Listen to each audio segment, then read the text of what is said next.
3, 2, 1. Yo l'équipe, bienvenue sur Mytho, Scotty, Maïssa. Truc de ouf, j'ai trouvé une infographie. Ouais. Laisse tomber, c'est un truc de dingue. Genre c'est à dis. propos des masques, Ouais. comme quoi c'est pas bien d'en porter, que c'est dangereux pour la C'est santé. Je te jure. Porter un masque pour se protéger. Ce que vous devez savoir avant d'en porter un. Diminue l'apport en oxygène, augmente l'inhalation de toxines, détériore le système immunitaire, augmente le risque de virus. Scientifiquement erroné, efficacité non étudiée. Calme-toi, mais si je comprends bien, c'est la guerre nucléaire dans notre corps, quoi. Ouais, Fukushima, Nagasaki, ma mère qui va en slip. Du coup, il faut porter un masque, faut pas porter un masque. Bah, je sais pas. Attends, t'es en train de me dire que t'es en train de paniquer pour un truc et t'as même pas cherché? Bah, Mais on est sur Mytho, on n'est pas sur Mytho là.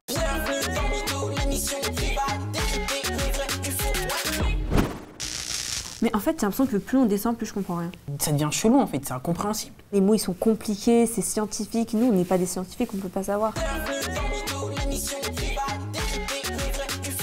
J'ai demandé à un professeur de venir nous aider, de nous éclairer sur un peu tout ça. Il s'appelle professeur Dotzenberg. Ok. C'est un pneumologue. C'est quoi pneumologue? C'est des gens qui s'occupent de la respiration des pneus de voiture des fois. Au fait, on vous a pas parlé du concept du mythomètre. Tout en haut, J'y crois. tout en bas, J'y crois pas. au milieu. Je sais pas trop. On l'appelle? Ok. Let's go. Bonjour. Bon bah bonjour. Comment vous allez? Ah bah moi je vais bien, moi je suis isolement, j'ai pas mon masque là parce que je suis tout seul, mais je suis un fanat du masque. Nous, Oui, il est pas loin, nos- il est là, juste à côté. On a nos masques. Ouais, nous. il est là. Nous, c'est Scotty Et Maïssa. Vous êtes sur la chaîne Mytho. On a quelques questions à vous poser parce qu'on est tombé sur une infographie totalement dingue à propos des masques.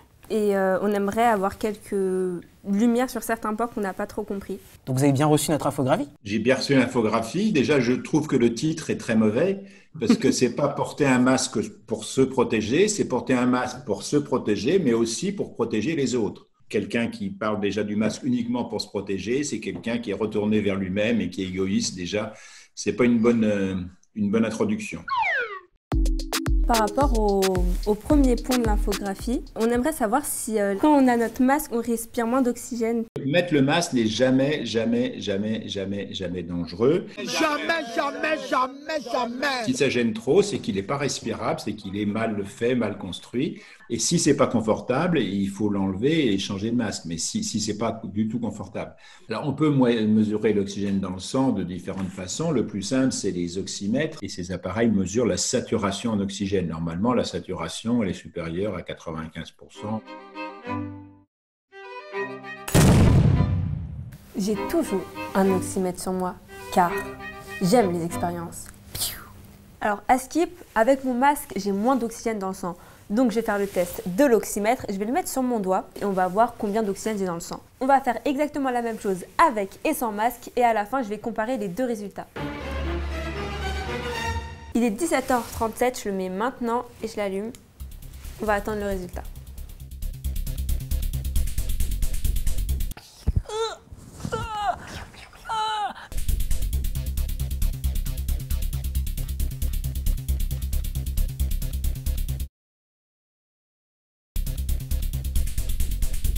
Ce chiffre, c'est la saturation du sang en oxygène. Je suis actuellement entre 96 et 99% sans masque.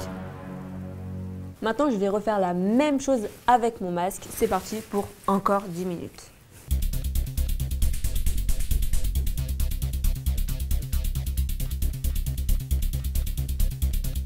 Je viens de passer 10 minutes avec le masque et je suis pareil que sans le masque, entre 96 et 99%. Donc, mon sang ne manque pas d'oxygène. Et du coup, ça revient sur le point 2 en fait, qu'on inhale des toxines avec un masque. Je vois pas de quelles toxines il parle. Hein. Les virus ne produisent pas de toxines en eux-mêmes. C'est les bactéries qui produisent des toxines et il faut qu'ils soient vivants, qu'ils se multiplient. Il n'y a aucune augmentation d'inhalation de toxines avec le masque. Et il y a même avec le masque, pendant toute la période de confinement, tout ça, il y avait beaucoup moins d'allergies au pollen. Et on a beaucoup moins d'infections respiratoires, les rhinovirus, les rhinites et tout ça.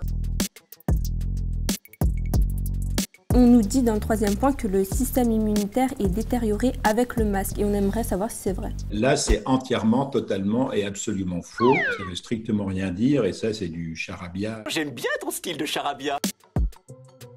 Sur le point 4, alors, on n'a absolument rien compris. C'était le point où on s'était beaucoup pris la tête. Vraiment. C'est à propos de rétrovirus. Qu'est-ce que c'est qu'un rétrovirus? Alors là, c'est employer des mots pour faire peur qui n'ont rien à voir avec le sujet. Le rétrovirus, c'est des virus comme le virus du sida, par exemple, qui sont des virus, effectivement, qui peuvent dormir longtemps dans la cellule qui se réveille. Si le rétrovirus se développe, effectivement, il atteint les défenses immunitaires. Le meilleur moyen de faire développer tous ces virus dormants, c'est d'attraper le Covid, donc de ne pas avoir de masque. Donc si vous avez peur des rétrovirus dormants, mais il n'y a aucune raison d'en avoir peur, il faut plutôt mettre un masque. Donc que le masque augmente le risque d'infection par rétrovirus, c'est du délire total, complet, non scientifique et sans aucun intérêt. Dans le 5e point, on nous dit que le tissage des masques, il laisse le virus passer. Mais est-ce que c'est vrai ça? Le coronavirus, c'est beaucoup par les gouttelettes et très peu par l'air. L'immense majorité des virus est dans des gouttelettes qui font à peu près 10 microns. 10 microns, c'est 0,01 mm. Et c'est pour ça qu'on teste tous les masques à 5 microns, donc 2 fois en dessous, pour vérifier que ça empêche de passer. Donc en dessous de 5 microns, il n'y a pas de virus vivant qui peut passer, ou presque pas. Dans tout ce qui est coronavirus, il ne faut jamais dire 100%, 0%. C'est toujours un compromis entre un risque et un bénéfice, et que c'est comme les masques, c'est un compromis entre le fait qu'il se soit respirable, que ce soit confortable et que ce soit efficace. Petite question, c'est les masques qu'on trouve dans le commerce, ils sont respirables, on peut les acheter sans problème. Des masques qu'on trouve dans le commerce, il y a différents types de masques. Il y a soit les masques chirurgicaux qui sont faits d'une feuille de plastique, en gros, avec 2 feuilles de papier. Inconvénient majeur, utilisation 4 heures, mise à la poubelle. Il y en a des millions mises à la poubelle ou dans la rue et ça fait de la pollution de façon considérable. Moi, je suis assez fanatique des masques en tissu. Ils ont au moins 3 couches de tissu qu'on peut laver de façon assez simple. Tous les masques qui sont validés, ils ne sont pas vraiment homologués, mais ils sont testés, ont une efficacité pour éviter la transmission par les gouttelettes. Mais ça, vous pouvez le faire vous-même. Il y en a qui prennent une bougie, qui mettent ça devant la figure, on allume une petite flamme d'une bougie, d'une allumette, n'importe quoi, on souffle très fort à travers le masque. Si on arrive à éteindre la bougie, c'est que les trous sont trop grands et ça laisse passer éventuellement les virus. Si la flamme vacille, alors ça marche. Si la flamme ne bouge pas, c'est que c'est pas respirable.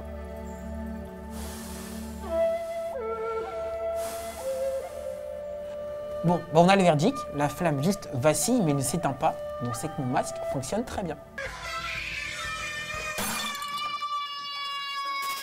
Merci beaucoup. Là, je suis vachement rassurée. Ouais, c'est vrai que moi, j'étais prête à aller jeter mon masque. Mettre le masque n'est jamais dangereux. Est-ce que c'est une atteinte à la liberté de porter un masque? Un petit peu. Si la société française entièrement se masquait maintenant, il n'y aurait pas de deuxième vague, on n'aurait pas d'ennui, on ne serait pas obligé de fermer les écoles, de fermer les entreprises, on nous laisserait circuler, etc. C'est comme on a développé la capote pour protéger du sida, ça fait que tant que les gens mettaient la capote de façon efficace, il y avait beaucoup moins de maladies sexuellement transmissibles. Et puis quand il y a du relâchement dans la capote, il y a un peu plus de risque de sida, mais il y a aussi plus de risque des autres maladies.